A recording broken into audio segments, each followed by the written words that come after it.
E se eu te dissesse que talvez você esteja amando a pessoa errada? Não porque quer, mas porque sua mente foi programada há muito tempo para repetir um padrão que você nem percebe. E pior, esse padrão pode ter começado antes mesmo de você saber o que era amor. Essa é a história de Édipo. E tudo começa com uma maldição. Na cidade de Tebas, o rei Laio e a rainha Jocasta desejavam profundamente um filho.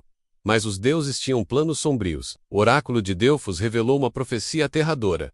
O filho deles mataria o próprio pai e se casaria com a própria mãe. Tomado pelo pavor, Laio tentou desafiar o destino. Quando o bebê nasceu, mandou perfurar os pés do menino com pregos de ferro, amarrou suas perninhas e ordenou que fosse abandonado no alto de uma montanha para morrer. Mas o destino ri dos homens que pensam que podem vencê-lo. O bebê foi encontrado por um pastor, levado a Corinto e criado pelo rei e pela rainha, como se fosse filho legítimo. Chamaram-no de Édipo, que significa pés inchados, e ele cresceu sem saber sua verdadeira origem, mas sentia desde cedo um vazio, menos como se algo dentro dele não estivesse no lugar certo. Anos depois, perturbado por boatos sobre sua origem, Édipo vai ao mesmo oráculo que havia amaldiçoado seus pais, e ouve o mesmo presságio cruel: você matará seu pai e se deitará com sua mãe. Desesperado para escapar daquele destino, Édipo faz o que acha certo foge de Corinto, acreditando que está deixando para trás os pais que o criaram, menos sem saber que eles não eram seus pais biológicos. Na estrada, durante a fuga, um homem idoso em uma carruagem se recusa a lhe dar passagem. A discussão vira briga. Édipo o mata, sem saber que acabou de assassinar Laio, o seu pai verdadeiro. Sem saber, já estava cumprindo a profecia. Ele segue caminho e chega a Tebas. A cidade está dominada pelo terror da Esfinge, uma criatura mitológica que devorava quem não conseguisse decifrar seu enigma. Mas Édipo, com inteligência e coragem, resolve o enigma e salva a cidade. É proclamado herói, aclamado como libertador. E, como recompensa, recebe o trono de Tebas e a mão da rainha viúva, Jocasta, sua mãe. Sem saber, Édipo agora reina ao lado da mulher que lhe deu a vida, e com ela tem filhos. A vida parece perfeita, até que o passado começa a cobrar sua dívida. A cidade de Tebas é acometida por uma nova maldição: fome, morte, pragas. E o oráculo avisa: o assassino do rei Laio ainda vive e precisa ser expulso. Édipo, justo e determinado, jura encontrar o culpado, mas quanto mais investiga, mais se aproxima de uma verdade insuportável. O enigma se desfaz. Ele matou o próprio pai, casou-se com a própria mãe e viveu, sem saber, o papel exato da profecia que tentou evitar.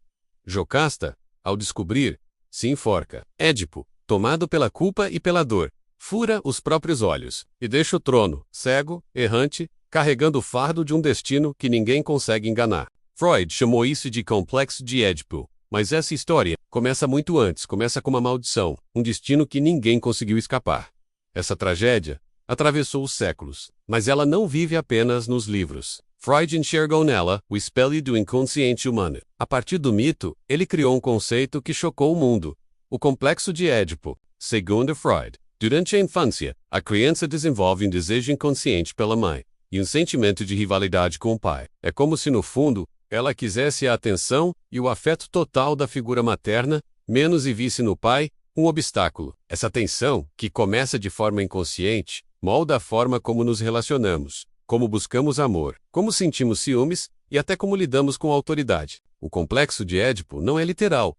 Ele é simbólico, mas está lá, em muitos lares silenciosos, escondido em sentimentos que ninguém nomeia. Quando esse conflito não é resolvido, ele pode ecoar na vida adulta.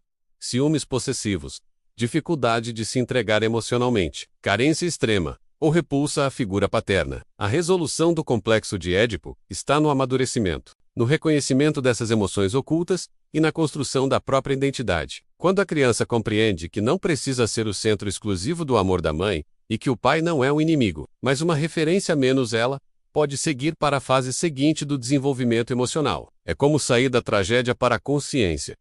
Como abrir os olhos para algo que sempre esteve ali, mesmo sem ser visto. E se hoje, ao ouvir essa história, você sentiu algo pulsar aí dentro, talvez seja o seu inconsciente te chamando para olhar, não para o passado com culpa, mas para o presente com coragem. Se essa história te tocou, curta o vídeo e siga o canal. Aqui os mitos não são apenas lendas, são chaves que abrem portas dentro da gente.